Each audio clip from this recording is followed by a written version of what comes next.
Hello chaps, welcome to John Robson Guitar Tuition. As always, I do hope you're well. You may recall that last week I did a video where I was answering questions that you guys, the viewers, had asked in one form or another, either on social media or via email or in the comments section below the videos. And one of those questions was, what would be your lottery win guitar? And without really any thought involved at all, it was obvious to me that it would be a custom built guitar by Ben Crow, master luthier at Crimson Custom Guitars. If you're not familiar with his work, then there's a link in the description box below to their YouTube channel. It's massively entertaining and enlightening, inspiring to see such a skilled artisan plying his craft. Then I got to thinking, well, given the fact that, as I stated in the video, my ultimate lottery win guitar would probably be some sort of personalised high-spec version of a Telecaster, I thought, well, let's see how close to that I can get with this Telecaster. This, as I'm sure regular viewers are aware, is the charity shop guitar. And if you're new to this channel, then I'll just briefly summarise. I found this guitar in a charity shop for the princely sum of 25 quid. Got it home and basically did all the necessary upgrades like new hardware and electronics and pickups and stuff, and it's been a great guitar ever since. And although I do love this guitar, it's time to just move the story on a little bit with some further upgrades, which I describe in this clip. Okay, first up, the guitar is going to be getting a new neck. I'm going for a 22 fret neck rather than the existing 21 fret neck that's on the guitar presently. You'll notice also that I'm going for a rosewood fretboard as opposed to the maple fretboard that the guitar currently has. This isn't a big consideration for me. I don't really have a massive preference one way or another. But it will be interesting to see what difference this actually makes. I'm sure we all know the received wisdom that rosewood sounds darker and maple sounds brighter. Well, we're going to put that to the test. What I'm going to do before I do any of the other modifications on the guitar is I'm going to swap out the necks and do a before and after test to see what difference that makes. Next job is going to be improving the top fret access. I'm going to do something akin to the PRS style scoop in the cutaway. Bizarrely, this Telecaster does seem quite cramped up that end of the neck, whereas on other Telecasters I've played and the other Telecaster style guitar that I own, it doesn't. Visually, they don't look very different at all, if there's any difference visually, but certainly when you're playing, this guitar does seem to feel a bit cramped up at that end of the neck, so I am going to be doing something, or trying to do something, which will address that. The pickups are also going to be getting swapped on this guitar.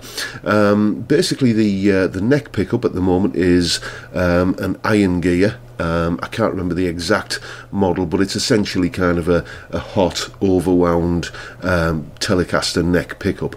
I'm going to be putting in a P90 because even though this Telecaster neck pickup that's in it at the moment is kind of an overwound, slightly hotter sounding version of the traditional Tele pickup, it still has a little bit of a pingy, plinky sound when you get up onto the higher registers. So hopefully putting a P90 in there will still retain that single coil sound, but just give it a bit more fatness and girth on the higher notes. And because I've just done an installation of iron gear steel twin pickups on one of my student guitars and was mightily impressed, I'm going to be throwing one of those into the bridge in place of the Artec Alnico Hot Rails style pickup that's in there at the moment. Because I'm installing a P90 in the neck position, obviously there's going to be some routing to do on the body, as well as fitting a new scratch plate to accommodate that pickup.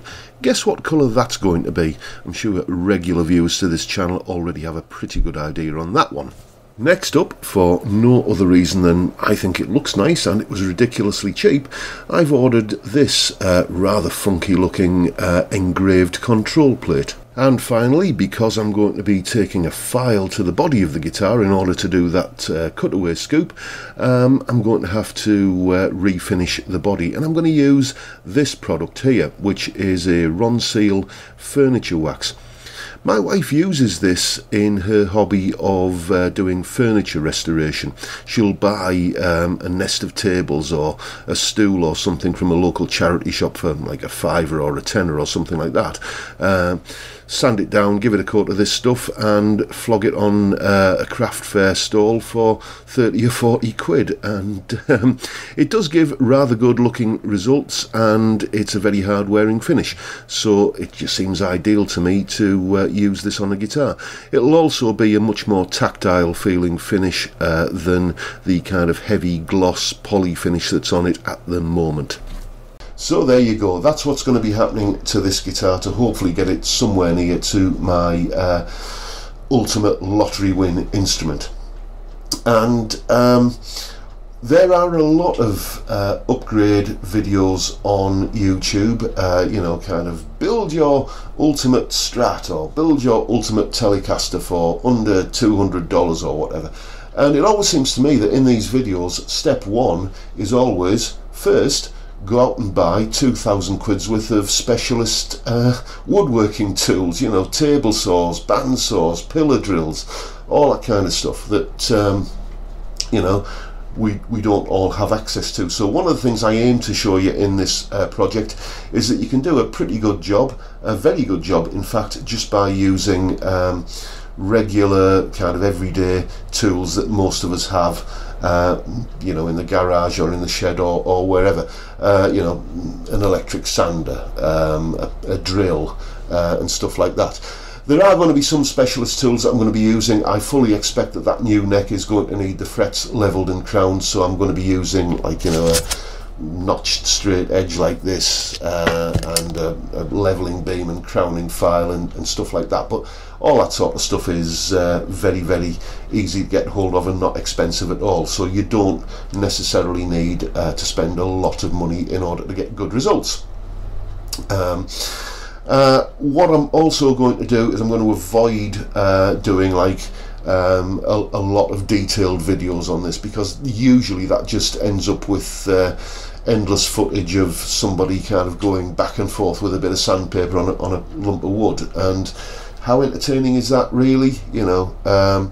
So there'll be key updates along the way, first of which will be that comparison between the rosewood neck, the rosewood fretboard and the maple fretboard, but you know, I'll spare you all of the boring donkey work that will inevitably go into a process like this.